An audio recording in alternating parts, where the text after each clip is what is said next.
Guerra contra el terrorismo. Atención, el gobierno renovó por 30 días más el estado de excepción solamente para las provincias de Guayas, Manabí, Los Ríos, Orellana, Santa Elena, El Oro y en el cantón Ponce Enríquez, esto en la provincia de La Suay. Entre los considerandos del decreto ejecutivo 377, el régimen advierte que las principales causas de las muertes violentas en estas jurisdicciones constan la amenaza, el microtráfico, robo a personas y a domicilios. La extensión por 30 días más del estado de excepción aplica solamente para las provincias y cantón detallados en el decreto ejecutivo 377.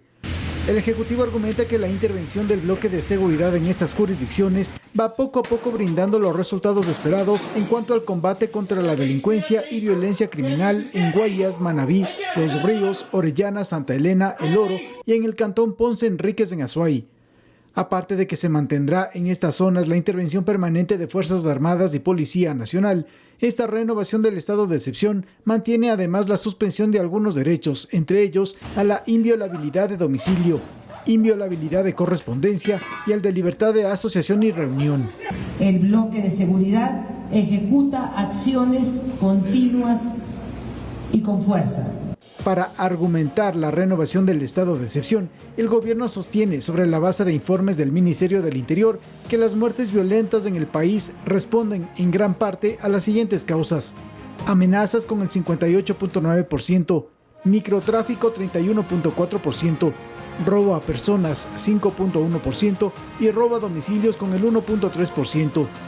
El gobierno nacional reafirma su compromiso de combatir el crimen organizado con determinación, sino que también envía un mensaje contundente que no habrá refugio alguno para aquellos que amenacen la paz y el orden en nuestro país.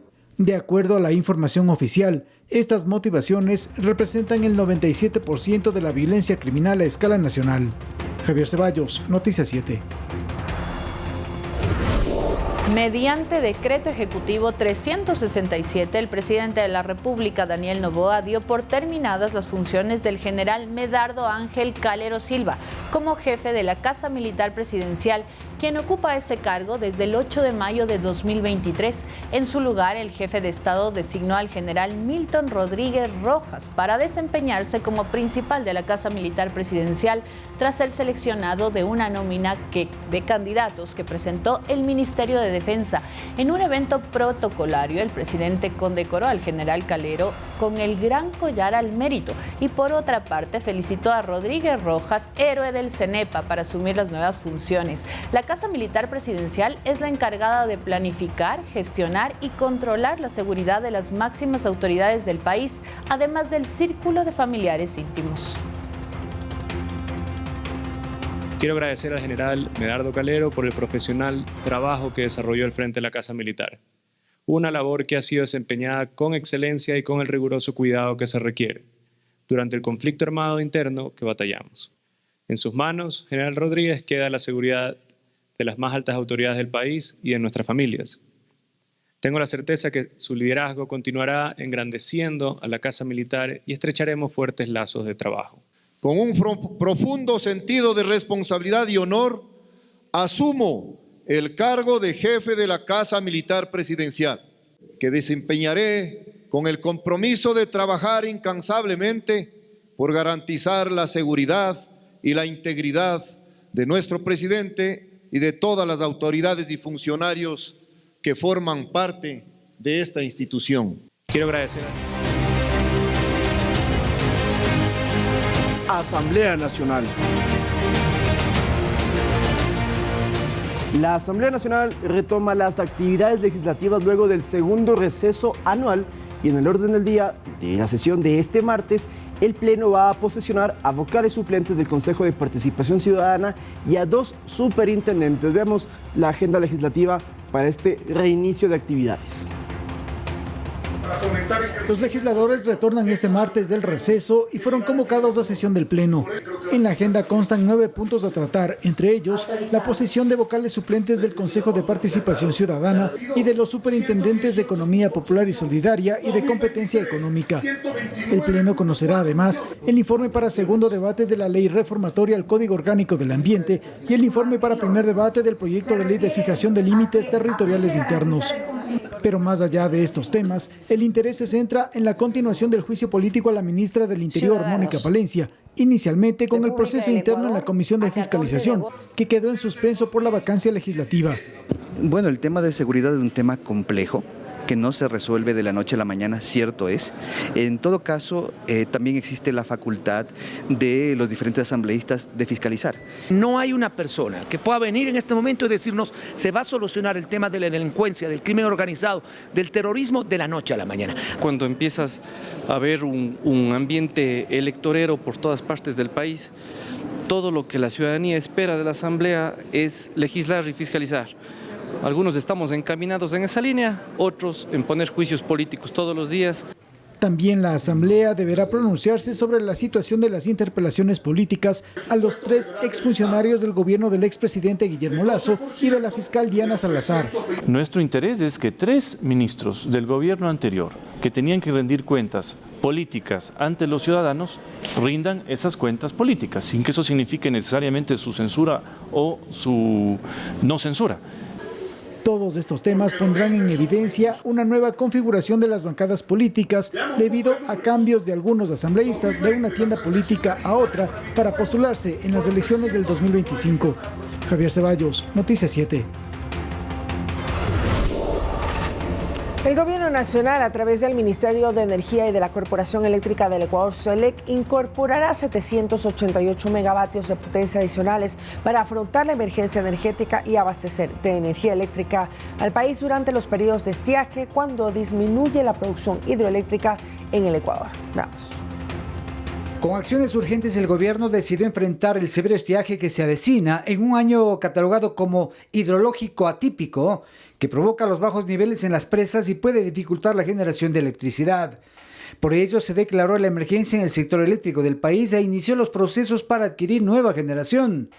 En el primer bloque de generación emergente, que ya se encuentra en proceso de implementación, se logró la incorporación a través de alquiler de 100 megavatios en generación flotante con la barcaza, 100 megavatios en generación térmica firme en el Salitral, 91 megavatios en Esmeraldas y 50 megavatios en Quevedo, con un total de 341 megavatios que van directamente al Sistema Nacional Interconectado. Además, se anunció la contratación de 788 megavatios adicionales para un segundo bloque de generación emergente. Para ello se contó con la participación de 55 empresas que presentaron 142 propuestas. De ellas, 133 cumplieron con los requisitos.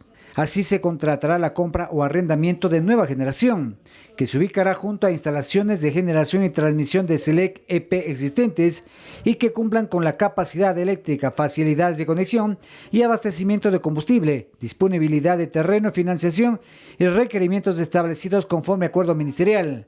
Para ello, equipos de SELEC recorrieron varios emplazamientos e identificaron los siguientes sitios. Esmeraldas, provincia de Esmeraldas, 150 megavatios. En Xuyufinde, en Sucumbíos, 150 megavatios. En Durán, en la provincia del Guayas, 100 megavatios. En Pascuales, Guayaquil, Guayas, 120 megavatios. En Santa Elena, 28 megavatios. Y en Las Esclusas, en Guayaquil, Guayas, 200 megavatios. Además de Machala, en El Oro, 40 megavatios con un total de 788 megavatios. Para los 5 primeros emplazamientos se adquirirá nueva energía, por lo que pasarán a ser parte de los activos de SELEC, mientras que los 2 últimos, es decir, Las Esclusas 2 y Machala, será un arrendamiento temporal. Esto mientras se analizan otras acciones para enfrentar la situación energética del país. Rommel Garzón, Noticias 7.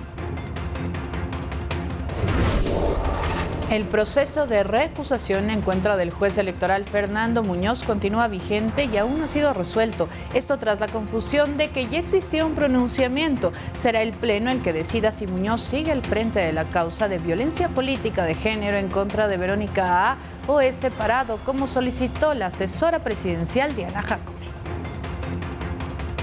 El Tribunal Contencioso Electoral rectificó un error jurídico que se había cometido dentro del proceso de recusación que se sigue al juez Fernando Muñoz tras una solicitud planteada por la asesora presidencial Diana Jacome. En la providencia que tramita el juez Joaquín Viteri se mencionaba un numeral inexistente en el reglamento de trámites del Tribunal Contencioso Electoral y además se detectó dentro del documento un pronunciamiento de fondo del juez que no debería haberse efectuado. Sin embargo, la rectificación fue malinterpretada en las redes sociales, en las que se aseguraba que la recusación había sido rechazada. La propia Jacome en su cuenta de X aclaró horas más tarde que el TCE no solo que enmendó la equivocación, sino que dio paso al conocimiento y resolución de la causa ante el Pleno. Por lo que ahora lo que corresponde es que los 5 jueces del contencioso sesionen y decidan si se admite o no la recusación, que en caso de obtener un dictamen afirmativo, removería a Muñoz como juez de la demanda que presentó semanas atrás Verónica Abad contra el presidente Daniel Noboa y 3 funcionarios de Estado más. Y también se sortearía a un nuevo magistrado. Es decir, el proceso de recusación sigue en trámite y hasta que el Pleno del TCE no se pronuncie, la demanda de Abad se mantiene suspendida. En esa causa se busca destituir, multar económicamente y dejar sin derechos políticos por 8 años al jefe de Estado, a la canciller Gabriela Sommerfield, al viceministro de Gobierno Esteban Torres y a Jacome por supuesta violencia política de género. Lautaro Andrade Castro, Noticias 7.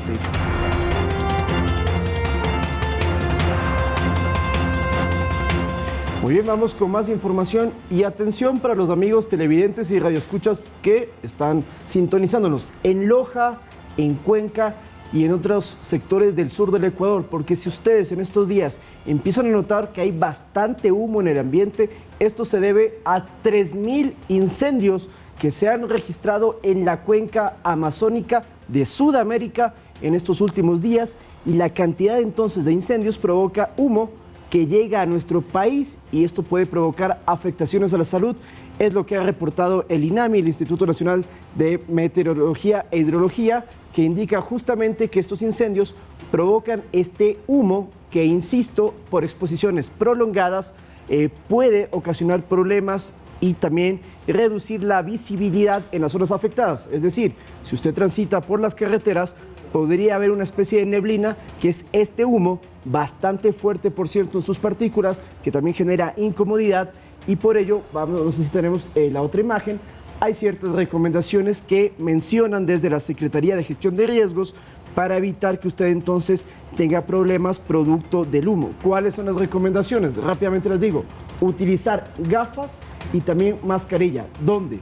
Loja, Cuenca, Azuay, la provincia de Azuay, la provincia de Zamora Chinchipe y la provincia de Morona Santiago, compañeras. Aparte también hay que protegerse el cuero cabelludo, el pelo, las manos, porque también el humo puede afectar a todas estas partes. Utilizar mascarillas si va a estar en exteriores también, y por supuesto tratar de también regar ciertos lugares donde hay mucha acumulación de tierra para evitar que el polvo también, con los vientos fuertes que tenemos, levante todo y afecte más a las vías respiratorias. Y la corresponsabilidad de todos, ¿no? Porque las condiciones atmosféricas van a continuar, de acuerdo a los expertos del INAMI, que son propicias para que continúen los vientos que lleven a tener estos incendios forestales. Así que hay que tener mucho cuidado. Entonces, a ver, los incendios se están provocando en la parte amazónica, en la selva amazónica, por eso se tiene ese nombre de la cuenca, y el viento que viene desde el sur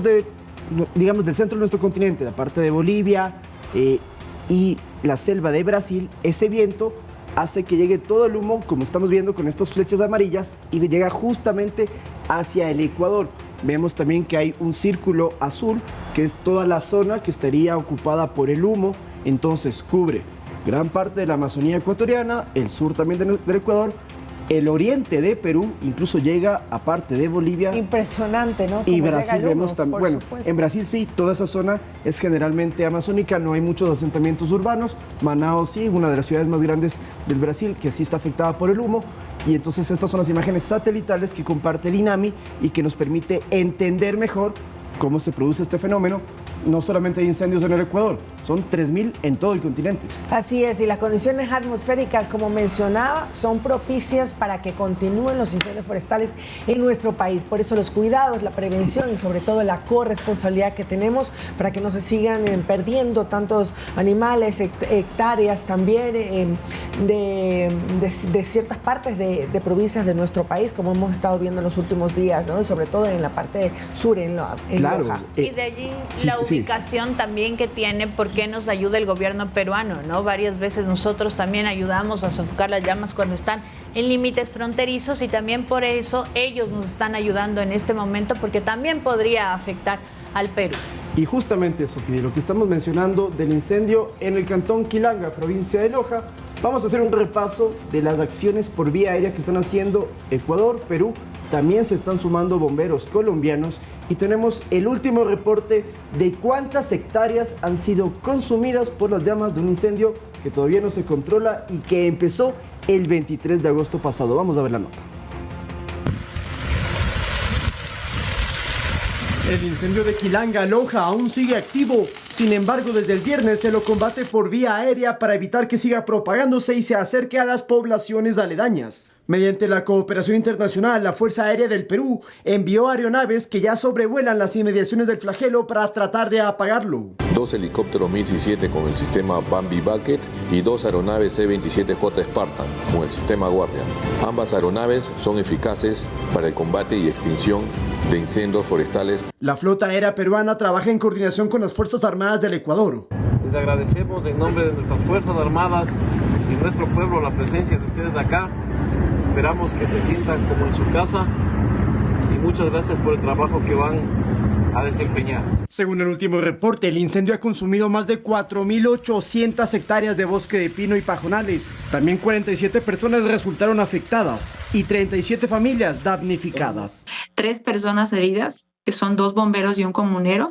Su estado de salud es estable. Tenemos uno de ellos ha solicitado la baja voluntaria. Las autoridades del Ecuador y Perú formaron un puesto de mando unificado binacional para la coordinación de sus acciones y la implementación de los sistemas de descarga de agua. Estamos operando el sistema Elivalde, contamos con 3 unidades. El sistema consiste en la extracción de agua de fuentes adyacentes a la zona del siniestro para posteriormente ser descargada para su extinción. El incendio es monitoreado por la Secretaría de Gestión de Riesgos de manera satelital. Además, el Ministerio de Economía transfirió $188.000 al municipio de Quilanga para enfrentar la emergencia, mientras que los moradores del cantón se mantienen en albergues. El alimento se le está dando a través en el PMU, justamente en la cabecera parroquial. Tenemos ahí un centro de acopio, tenemos una cocina ya instalada. El incendio de Quilanga es uno de los de mayor magnitud que se han registrado en el país durante los últimos días. La semana pasada también afectó viviendas, granjas avícolas y cafetales. 20.000 pollos, animales muertos, 10 cabezas de ganado y 300 cabezas de ganado afectadas. No tienen fuente de alimento, entonces en este momento estamos gestionando y a una afectación del 60% del servicio del agua potable. Lautaro Andrade Castro, Noticias 7. Y bien, hablando de incendios, a propósito de una explosión que se dio en el edificio del norte de Quito, el Cuerpo de Bomberos presentó una serie de recomendaciones que principalmente se relacionan con el mantenimiento de válvulas y mangueras de los sistemas de gas y de electrodomésticos, así como asegurarse del buen funcionamiento de los sistemas contra incendios de los edificios. Vamos a ver. En redes sociales se evidenció la magnitud de la explosión y el incendio en este edificio, ubicado en las avenidas 6 de Diciembre y El Telégrafo, al norte de Quito.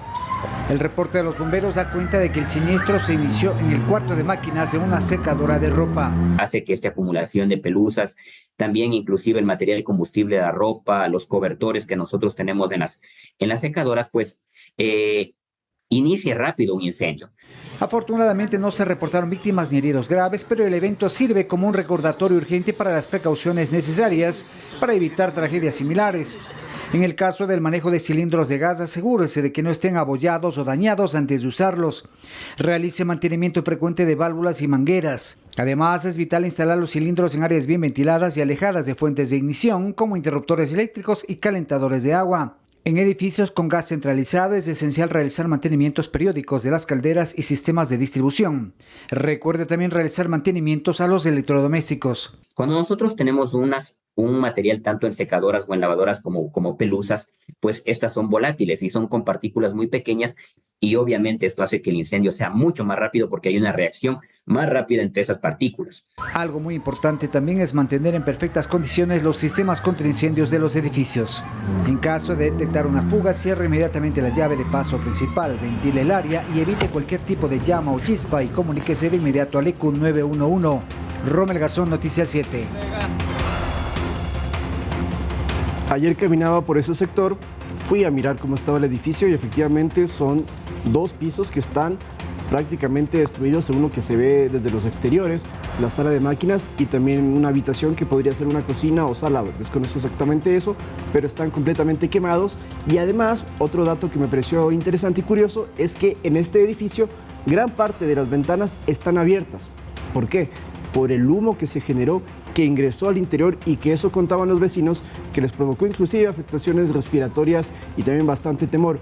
En buena hora, y para muchos también mencionan sorpresivamente, no hubo víctimas mortales, no hubo fallecidos en buena hora, porque de lo que queda, de las consecuencias que uno puede notar, parece que habría sido un desastre de verdad bastante grande.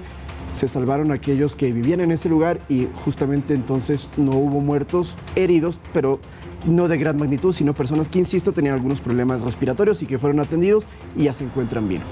Lo que entonces llama también a la conciencia de la ciudadanía, de los administradores de los edificios, de revisar todos los ductos que hay en los edificios, pero también nosotros como ciudadanos cada año hacer mantenimiento. Si tienes, por ejemplo, un calefón, si tienes alguna máquina a gas, hay que revisar las válvulas, las mangueras, darle mantenimiento. Sí puede exceder un poco el presupuesto planificado de ese mes, pero puede salvar la vida y todos los enseres que tienen, porque ya ven las lamentables consecuencias. En esa vivienda se perdió absolutamente todo. A veces un poquito más de dinero en ese mes puede prevenir un montón de accidentes futuros, así que hay que tomar en cuenta.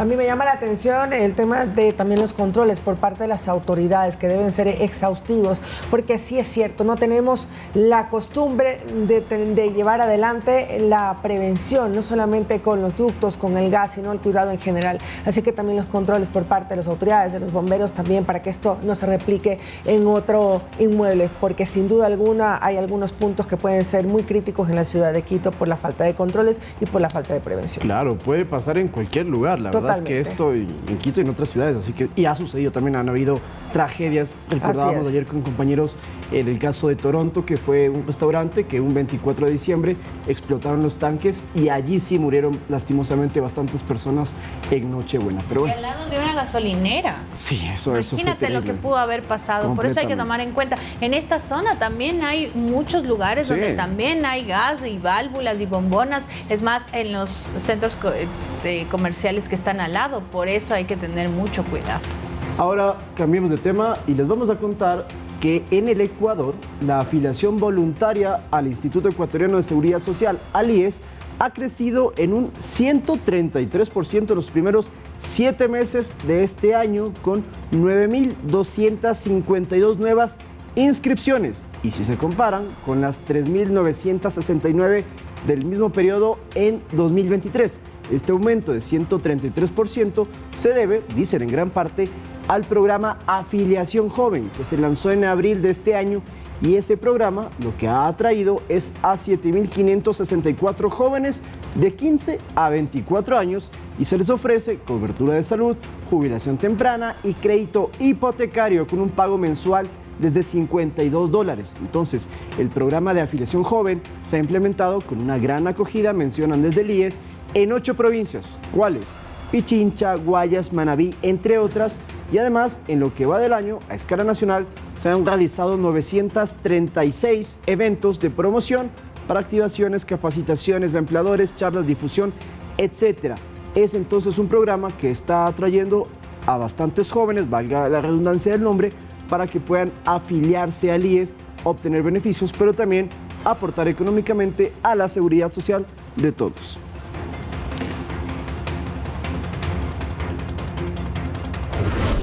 Y el Ministerio Ministerio de Salud Pública conmemoró el Día Internacional contra el Dengue con una casa abierta en el sector de Bastión Popular, esto en Guayaquil, con el objetivo de presentar a la comunidad las opciones para prevenir esta enfermedad que es transmitida por la picadura del mosquito Aedes aegypti. Durante la jornada se enfatizó en la eliminación de los criaderos de mosquitos en patios, jardines y también prevenir y evitar objetos que acumulan agua, aplicar repelente también y tener una ropa con vestimenta con mangas largas, también preferiblemente que sean de colores claros. Los representantes del Ministerio de Salud han resaltado que la aspiración de las autoridades de replicar estas jornadas en otros sectores de la costa para así evitar que la enfermedad se propague en nuestro país.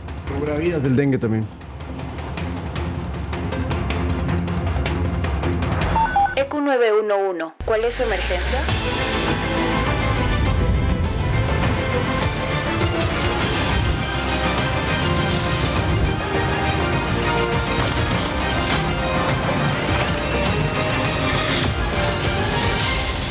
De las cámaras del Servicio Integrado de Seguridad EQ 911. Estamos observando en la ciudad de Guayaquil 4 cámaras desplegadas en diferentes puntos.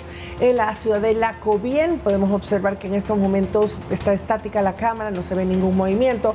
Vamos hasta la parte de Terpel, donde se presenta una arteria importante del puerto principal, ya hay movimiento. La ciudad también nublada a esta hora de la mañana, cuando son 7:46, se ve ya un poco de movimiento, pero totalmente fluido. En la parte de SECAP, en su lado izquierdo inferior, bueno, también estamos observando que hay tráfico a esta hora de la mañana y siempre la cámara enfoca un punto, pero luego se mueve para tener una visión mucho más panorámica. Ahí lo tenemos en SECAP también, entonces ahí tenemos la aerovía y el tráfico a esta hora es moderado. Se pide entonces un poco más de conciencia a los transeúntes de no caminar y no cruzarse las calles por cualquier lado, como estamos observando en este momento. Ahí sorteando, ¿no?, las motos y sorteando los automóviles. Por favor, eso no lo haga, lo está observando el EQ 911. Sí. Hay que tener cuidado, ¿no? Las motocicletas también todo el tiempo infringen las normas, más los peatones, más los conductores. Ningún actor vial también toma en cuenta que puede generar un grave accidente. Entonces, más bien en la mañana salir con las precauciones, mirar en estas aplicaciones que hay cuánto tiempo demora para poder llegar a cada una de las actividades y así salimos con calma y evitamos también estos trancones y estos apuros de la mañana, ¿no? En horas pico. Por cierto, está nublado Guayaquil. Así lo podemos observar. Y va a estar así hasta el mediodía aproximadamente. La temperatura que se pronostica según el INAMI para hoy en Guayaquil podría llegar a los 32 grados. Según otras aplicaciones de 30 y hasta 32, principalmente desde mediodía. A la 1 de la tarde empezaría a aumentar el calor, pero eso sí, va a estar nublado casi todo el día en el puerto principal. Enhorabuena, que no hay sol, ¿no? Enhorabuena. En hora mala, en cambio, la radiación, no solo en Guayaquil, sino en todo el país y ahora sí en toda la sierra. Vamos a verla, la estamos preparando, María Mercedes, para poder ver en imágenes el mapa que todos los días genera el INAMI con la radiación ultravioleta, que es muy fuerte. Otra vez estamos hablando de niveles extremadamente altos, María Mercedes. Mira la Sierra Ecuatoriana. Sobre todo en Imbabura, que tiene 13 puntos de radiación, pues no estamos muy bajo. En Pichincha, 12 puntos. También tenemos en estos momentos, como pueden ver en la parte central, Cotopaxi 11, Tungurahua 11 y al sur en Loja, que ya ha sido una constante, que tiene una radiación muy alta y probablemente es uno de los factores también que ha incidido por las altas temperaturas, por la radiación y por supuesto por los vientos, a lo que estamos viviendo con los incendios forestales. A mí me preocupa que los chicos están ingresando a clases. Espero que mi hijo se haya puesto bloqueador solar. ¿Lo porque mandaste la con bloqueador? Le dejé el bloqueador porque yo estaba acá en el canal para que se lo ponga. Antes esa es una realidad de que pasa con las mamás, provincias, ¿no? Sí, antes eran solamente 2 provincias. Ahora Pichincha e Imbabura tenían siempre niveles altos de radiación. Ahora casi se extiende en todo el callejón interandino el punto de radiación más alto. Imagínense 13 si la máxima es 15, es brutal realmente. Correcto. Y en el resto del país igual es muy alto. A ver, el color morado es extremadamente alto, ya hemos dicho dónde está. Y el muy alto va en toda la Amazonía y en algunas provincias de la costa, como Los Ríos y como Guayas, es decir, Guayaquil, muy alto. Azuay tiene 10 puntos, está muy cerquita del extremadamente alto. Y en cambio, el nivel alto, o sea, sigue siendo peligroso. Estamos hablando del litoral. justamente en las playas de Manabí, en Esmeraldas, en Santa Elena, únicamente en Santo Domingo, que por cierto sí se prevé que esté nublado, ahí será un nivel moderado de 5, donde ya no es tan grave la situación. Pero recordemos, no exponerse al sol. Creo que María Mercedes colocaste un punto muy importante y se lo preguntamos a la ministra de Educación la semana anterior, ¿qué hacer con los niños, con los jóvenes que en el colegio, por salir al recreo, educación física o actividades en exteriores, se están exponiendo a niveles extremadamente altos y ahí ya no es suficiente el bloqueador, sino quizás evitar o salir, utilizar gorra o buscar otra manera de que no estén con una exposición tan fuerte al sol, porque es de verdad que puede ser grave a futuro. Las autoridades de los colegios, las autoridades educativas deben tomar otras medidas. Las actividades ya no pueden ser en exteriores, sino interiores, buscar opciones para que no puedan estar expuestos a esta alta radiación solar, como estamos observando en los últimos días. Y hay niños que todavía no entran a clases, chicos que todavía no entran a clases por este proceso escalonado hasta el día de mañana. Ya el jueves estarán todos en la región amazónica y en la sierra en clase en este periodo 2024-2025. Y no hay que confiarse, les comento, compañeras y amigos televidentes y radioescuchas, yo el fin de semana dije, bueno, no se veía tanto sol, estaba por Machachi, al sur de Quito, y me quemé los brazos de una manera, pero increíble, muy dolorosa, por cierto.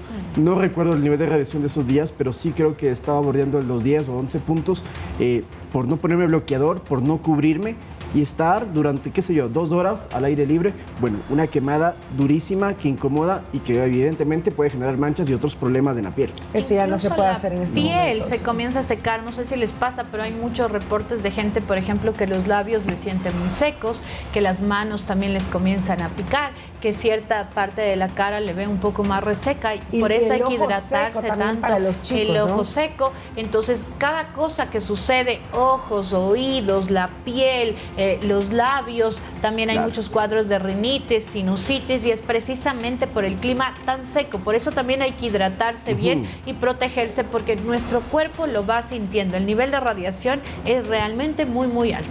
7 de la mañana, 52 minutos, momento de una pausa. Volvemos.